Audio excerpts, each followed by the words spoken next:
Welcome back to the show. I'm Jenny McCarthy Wahlberg. I want you guys to pay attention to this beautiful woman, her beautiful story, amazing book. The book is called Gone, a memoir of love, body, and taking back my life. Oh, what a book. Linda Olson, welcome to my show. Thank you so much for inviting me. I'm looking forward to it. Oh, and your bravery. Let's dive right in because I want people to buy this book. Linda, what happened? Walk us through what happened on the train tracks in 1979. Well, we started out on a vacation. We were in Germany, and I was with my husband, his parents, and brother and sister-in-law, and we were traveling through Germany. We had a lovely afternoon. We had climbed the tallest steeple in Europe in a city called Ulm. My brother-in-law and my husband and I. And about an hour later, we stalled on a railroad track going up into the mountains. I tried to get out of the van. The men were in the front seat. They got out quickly. We could see the train coming almost the minute that we stalled. Wow. And I tried to tumble over the front seat and I fell onto the track. My husband, who was running at that point, turned around, saw me, and just looked at me and said to himself, I've heard afterwards, he was either going to save me or we were going to die together. He got me in his arms, and just as he got me in his arms, the train hit. And it threw him back away from the tracks, and it trapped me underneath the van. And when the van came to a stop, the engineer backed up the train, all the passengers got off, they pulled the van off of me, and I was looking at them. I was awake the whole time. So it was one of these experiences I never had to imagine what happened. I looked down as they put me on the ambulance, and I could see them put my foot on. I could see them put part of my leg on. And I had an arm that didn't work inside my sleeve, and that arm had been severed also. So within a period of about maybe a minute, I had lost both my right arm and both my legs above the knee. I mean, so that's the beginning. It's amazing how fast your life can just change in an instant, isn't it? It is. And, from totally having a vacation to totally coming upside down in the end of the world, almost, but not quite.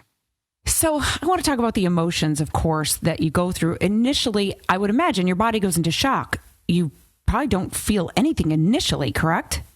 You're the first person that actually, most people assume that I must have been in terrible pain, and I didn't feel anything. You're exactly right. They put tourniquets on really quickly because they don't want you to bleed to death. And by the time they got me across the border from Germany into Austria, which is where I was taken to the hospital, it was a matter of talking. I kept telling them, my blood pressure is low. I kept thinking to myself, I'm going to die. I'm not going to die. I'm going to die. I'm not going to die. And about the time that I got to the hospital, I realized I was getting kind of down to where somebody needed to save me. And they did. They had 5 surgeons waiting for me. They knew I was coming. And I ended up in a trauma hospital in Salzburg, Austria, where they had immense experience. I mean, probably better than I could have had anywhere in the States. I mean, I was lucky, very lucky. Wow. And that's where I feel like guardian angels, they do their job too. They're here for a reason. The book again is called Gone, a memoir of love, body, and taking back my life. Now talk about the moment you then saw your husband. Well, this was the beginning of our journey. And after I got out of the OR that night, I didn't have anything to do except sit and think. Well, I was lying down and thinking, I guess. And I thought, we're both young. We had both just finished medical school about 3 years earlier. We were in our residencies. I was in Los Angeles doing a radiology residency, and he was in San Diego doing a radiation oncology residency. And I kept thinking, what's he going to do with a really disabled wife? That's not who he married. He married, cute, vivacious, outgoing, let's go do things wife.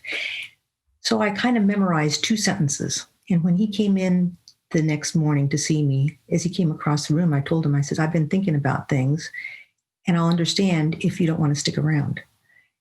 And he looked at me and he said, I didn't marry your arms and your legs. If you can do it, I can do it. That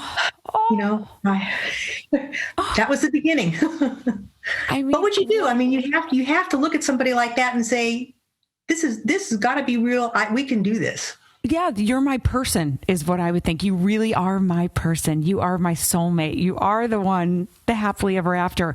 And what was that adjustment period like? I mean, you had kids, you went and got an amazing career, but start off from the beginning, like how to adapting. Did you go through the phase of feeling sorry for yourself? I'm sure I did. And I'm sure that went on for probably a couple of years. But we had that first week, we were in the same hospital room. My parents came over, my family came over, his parents were there. And I discovered within the first day that everybody would come stand at the foot of my bed and they would just look at me and they would cry. They wouldn't look up. They were just despondent and I couldn't stand it. And I just looked at them and thought, I have nothing else to do except make them feel good and make people be happy. I was all wrapped up. I had broken my back at the same time. So I was just beginning to rehab. So my job really became making people laugh and making them feel like we were going to be okay. And when they would leave at night, Dave and I would sit in our beds and we would start talking about the future. And he's a very black and white person. He got pencil and paper, and I was learning to write with my left hand, one hand, and it was not my dominant hand. And we made lists every night. We had a list, and you'll find them in the middle of my book. I've got pictures of them, of the things that were important in our life. And then we kind of took each of those and said, what were we going to try and do to accomplish them? And that kept us busy for the 3 weeks we were in Austria. And if you can keep yourself busy, it keeps you from spiraling down, I think, because you don't have time. Right. Yes, there are times that you get a little dark, but there's a lot more times that you're up. So, well, you feel like you have a purpose too. You can work towards something. So that helps too, those goals.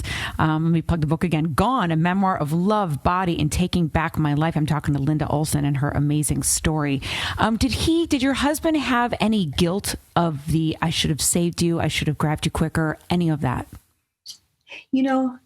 Yes. And you get to the end of the book, and I, to this day, don't understand why he feels that way, because he ran the fastest he could have ever run, and he got me. And the sense that he had me in his arms probably was one of those things that gave me such an overarching understanding that this was going to work. And the fact that he did the best he could, I think it's what saved me. But yeah. What were his injuries? He broke his ankle and he actually got knocked out. His glasses fell off. So when he came to, he kept asking people. Now, remember, we were in Germany, so they were speaking another language. Although he could speak a little bit of German, he kept asking them where his wife was, and no one would tell him. He was, by that time, understanding that probably this was not a good outcome. So he had to follow me to the hospital. He didn't know until he got to the hospital later that night that I was still alive or not. So, wow. How terrifying he must have been. Why did you choose not to use a prosthetic arm? I was too busy. I became obsessed with not having to sit for the rest of my life. And when we got back to the Naval Hospital here in San Diego, the first thing I did was start physical therapy, and that was hours every day. I got my first set of legs about 6 weeks after the accident. In fact, it was during the World Series that year. Wow. And I remember all of the hot doctors and everybody coming up to the room that night, and they strapped these things on my legs and they pulled me up, and it was kind of funny because the legs were too tall. And when I stood up, I was looking up into Dave's eyes instead of looking down at his nose or mouth or whatever it is I usually looked at. But it was, I became obsessed with wanting to walk.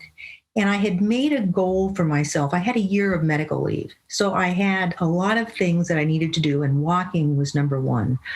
And I actually had a physical therapist. Her name was Donna Pavlik, who was my age. And she was just the most hard-ass physical therapist in the world. And I would try and get her to laugh, and she'd try to get me to just keep walking and sweating and working.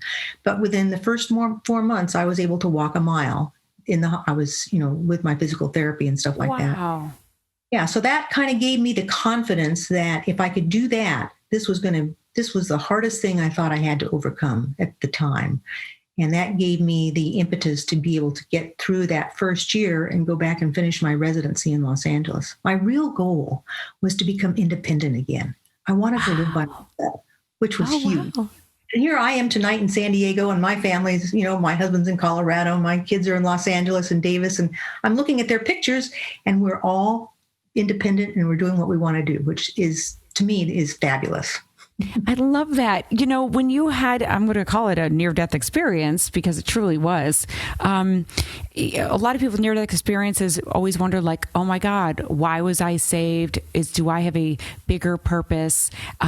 Did you feel that pressure that a lot of people do initially? I did not feel that for a long time.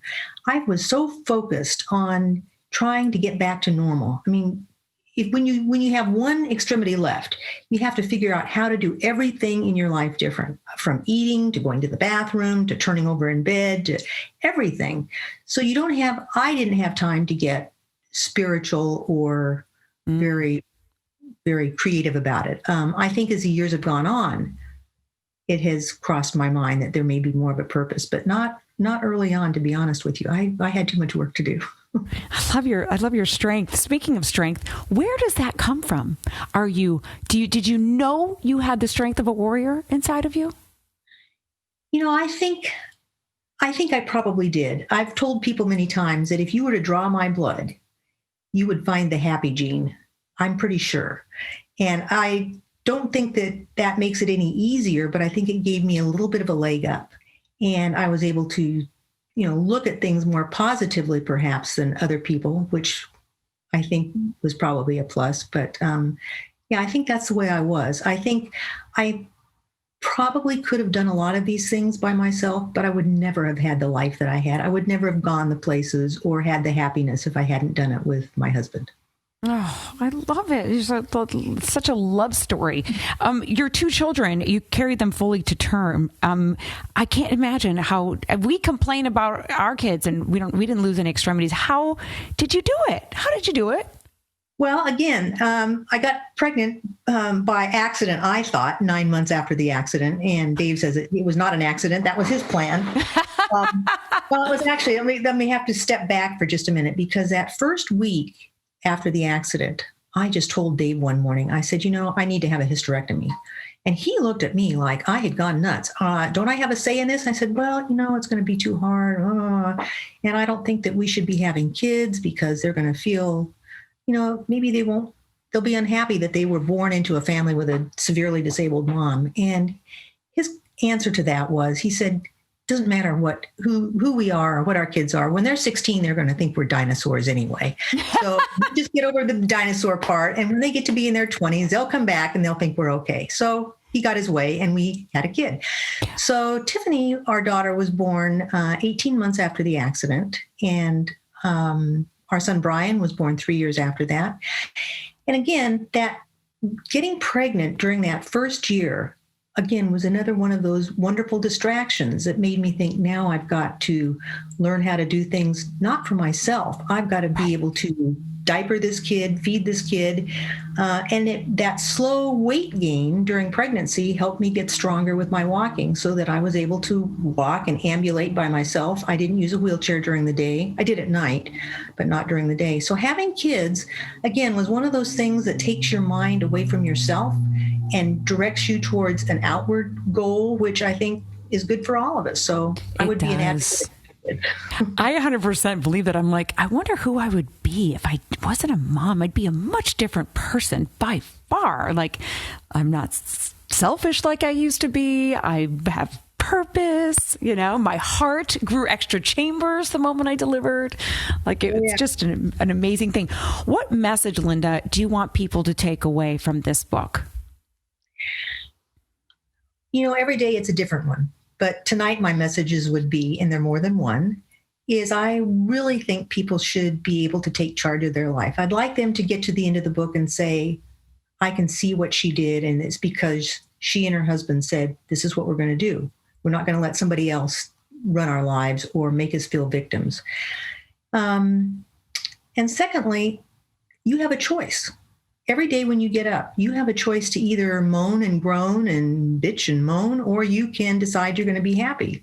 And it takes a lot of energy. So you might as well take that energy and use it towards the work it's going to take, because being happy and getting the people around you to be happy, I like them to laugh with me. So my main goals were to take charge of your life and to choose happiness.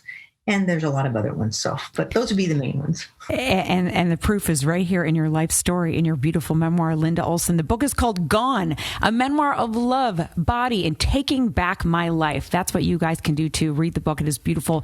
Thank you so much, Linda, for sharing your beautiful story. And I wish you all the best on your journey, continuing from here on. Thank you. It was very nice talking with you. I appreciate it. You too. We'll be right back, guys. Pick up the book.